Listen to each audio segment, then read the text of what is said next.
Now, Don Miller is here with me, who is one of the ones that we depend on to teach about home remedies. So what do you have for us, Don Miller? Okay.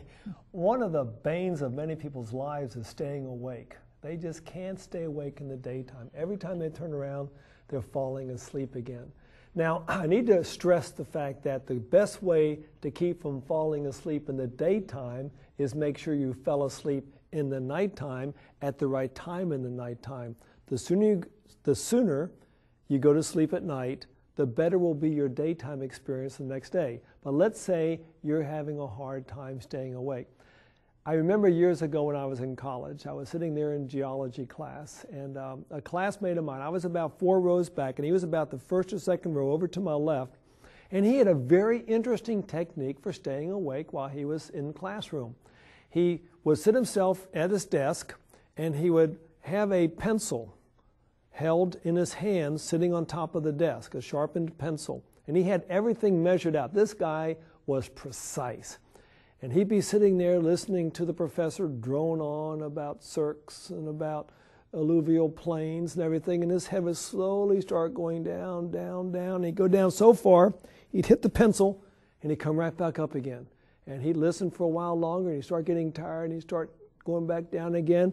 He'd go down, hit that sharp pencil, and right back up again. Well, he'd leave the class every day with a little brown mark in the middle of his forehead, but he stayed awake for the most part, most of the class. And so that's one way. I don't recommend that because, you know, the lead, the fact you might miss one of these days and get some other part of your head. So let's don't do that. Let's think about some much easier ways. One is just, if you know you're going to be falling asleep or you have a propensity to fall asleep, carry some things with you. You can have in a little plastic bag a wet handkerchief, as cool as possible. When you feel yourself getting tired, pull it out and just press it on the eyes, and that will help you sometimes.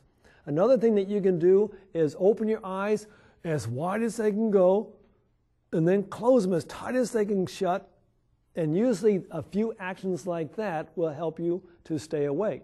Now, I don't recommend that while you're driving down the road because that part of the keeping the eyes real closed is not very safe, but I'll mention another way to do that in a moment.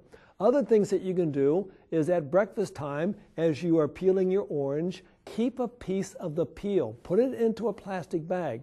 Then in the daytime when you're feeling tired, bring that peeling out, bend it in half and squeeze it, and some of that little oil that's in the skin, and just smell it. It has a way to wake you back up again. Now, I know some people who carry a little vial of ammonia with them, and they'll open, whoa, and they'll wake themselves up, and they'll wake up everyone else around them. And but you can do that if you, that's what smelling salts used to be. You can try that right there. You can carry with you a brush and start stimulating your skin, stimulating a part of your body with a brush, and that will help stay awake. You can squeeze a major muscle. You can be sitting there massaging your arm or reach down there and grab your thigh and just squeeze those muscles. That will help. You can sit there and if you are driving, you can, I've done things like hanging my head out the window, I can yell, I can sing and do all these things. But if everything else fails, in my experience, to stay awake, there's one, especially when you're driving, which you can pretty easily do, especially if you have cruise control, is as you're driving down the road and you're feeling tired, just lift one foot up off the floorboards. Just keep it up. And you can do that sitting at home. If you're in a class and you don't want to sleep, just lift the foot up off the floor.